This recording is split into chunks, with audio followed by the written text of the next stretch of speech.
So I wanted to film a video today, but I woke up not wanting to do my makeup. And that's usually a dilemma for me. Sometimes I will want to film a video and force myself to wear makeup when I don't feel like it because I feel like I can't possibly get on video and post it on YouTube if I don't have makeup on. And I feel like a lot of people who do beauty related videos on YouTube feel that way.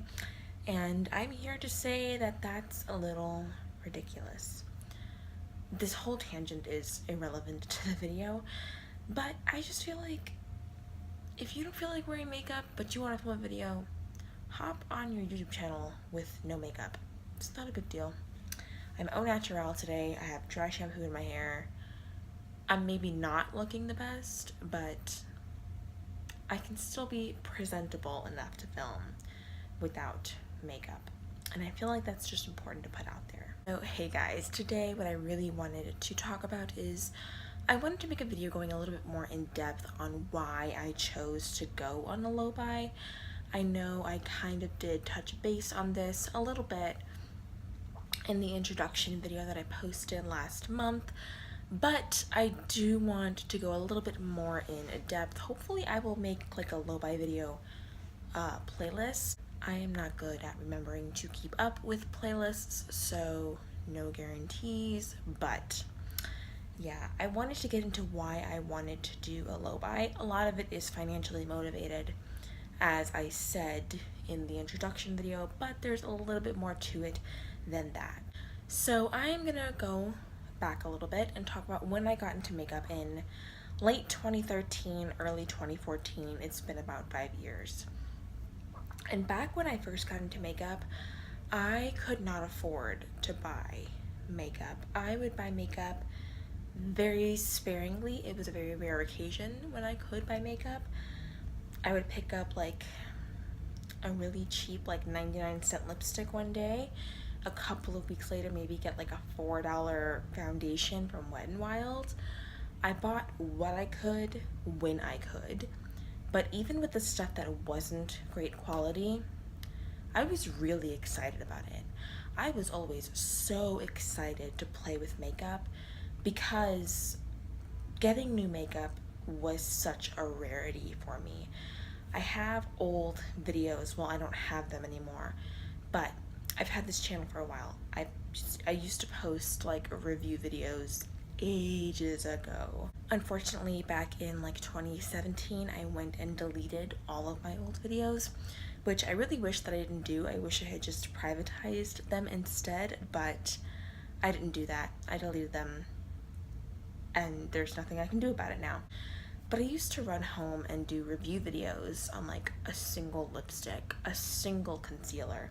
I still remember my first concealer was the Revlon Photo Ready Stick Concealer. I remember being so excited about makeup, having such pure joy when it came to applying makeup and playing with makeup. I used to get so excited to do a makeup in the morning, and I still do feel that way sometimes. I wouldn't say all the time, because like I mentioned earlier, there are times where I do force myself to put on makeup when I don't feel like it, just because I feel like I have so much of it that I feel kind of wasteful and I feel kind of guilty on the days where I don't wear it, and I don't think I should feel that way. But as time has gone on and I've started making my own money and makeup became more accessible to me, and I got the Ulta credit card, which was not the best decision maybe, I started realizing that my excitement, well, I didn't start realizing this until recently actually,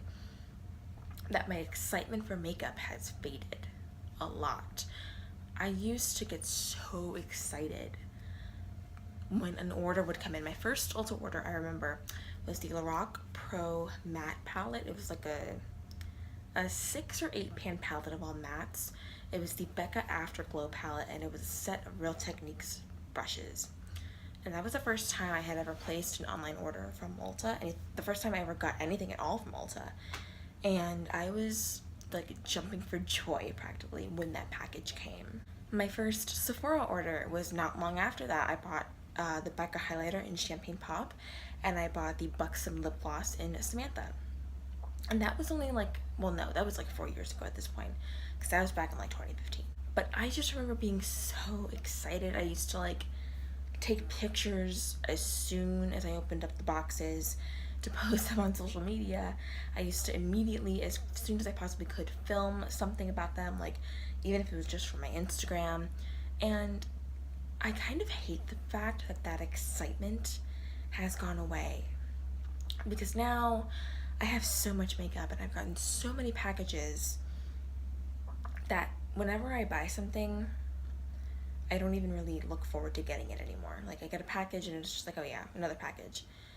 And like, I'm fine with like just opening it and like not even touching the makeup, not even getting to play with it. And before, it was never like that. Before, as soon as I got a product, I wanted to explore it and experiment with it. I never understood how somebody could buy something and have it remain unused for weeks or months at a time. I did not understand it, because I just had so much excitement around it that I had to dig into it as soon as I got a new product. I couldn't not touch it as soon as I got it.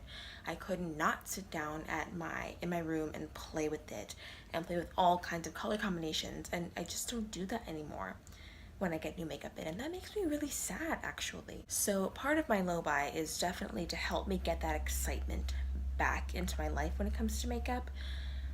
I want to limit the amount that I have coming into my life, so that way when something like an eyeshadow palette or a lipstick or a face palette does come into my life, I can value it like I used to value new makeup. And again, because of the fact that I used to get so much joy and excitement out of new purchases, I would order things online at Sephora and Ulta when I wasn't feeling that great, so I could experience some kind of joy and excitement. And that's something I hear from a lot of people, that they shop when they're depressed because they're looking for something to look forward to and something to be excited about in the future when it comes in like 3, 4, 5, 6 days, whatever it may be. But the reality of that, for me at least, is that I order something and I usually feel guilty after doing it, because I know that I have too much makeup. I know that I'm spending too much money on makeup, and I just don't like that feeling of ordering new makeup anymore. I feel guilty when I do it, I feel wasteful when I do it, and I don't look forward to getting the packages anymore.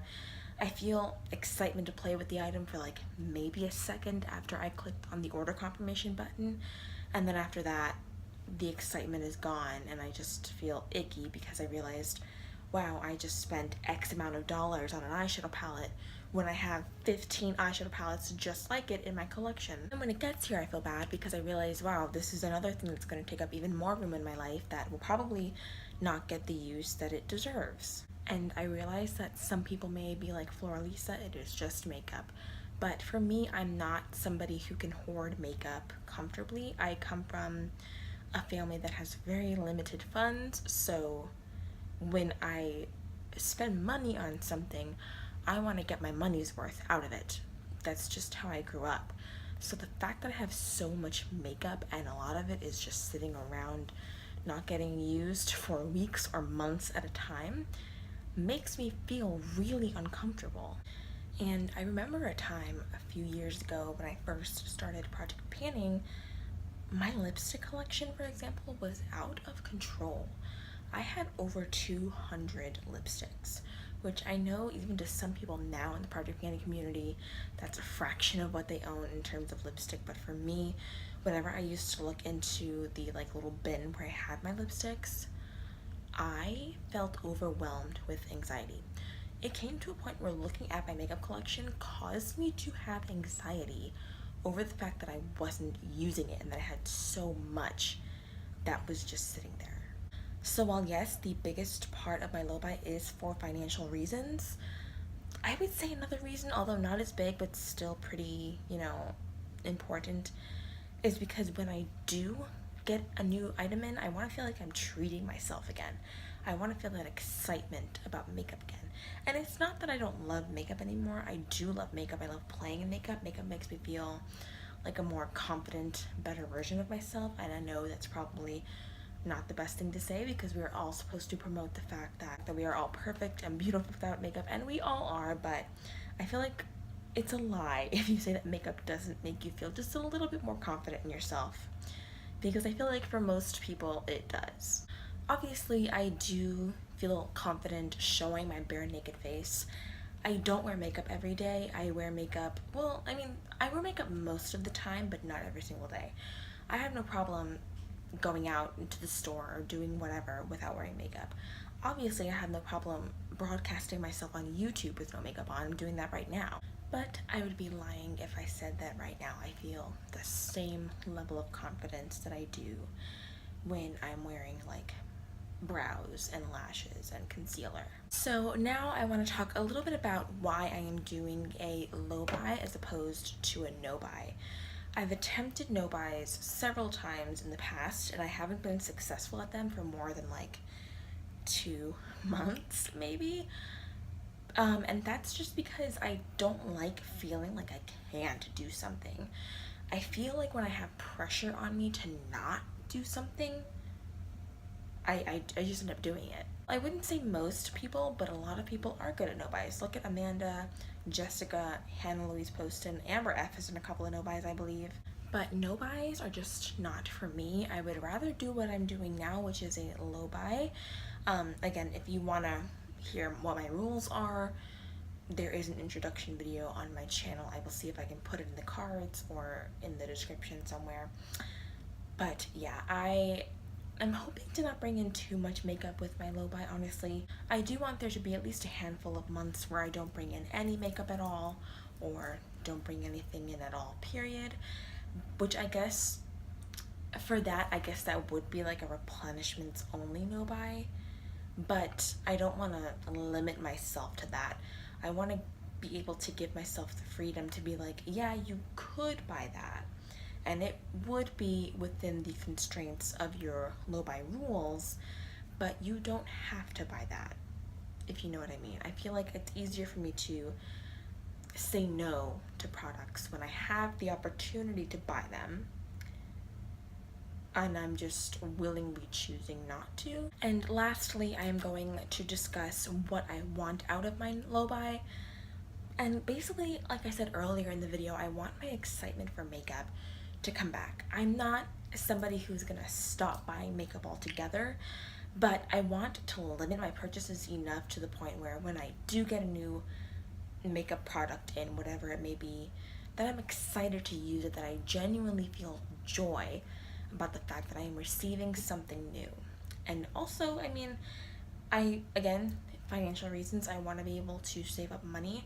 I want to be able to make wiser choices when purchasing. I want to be able to plan ahead when purchasing things like that.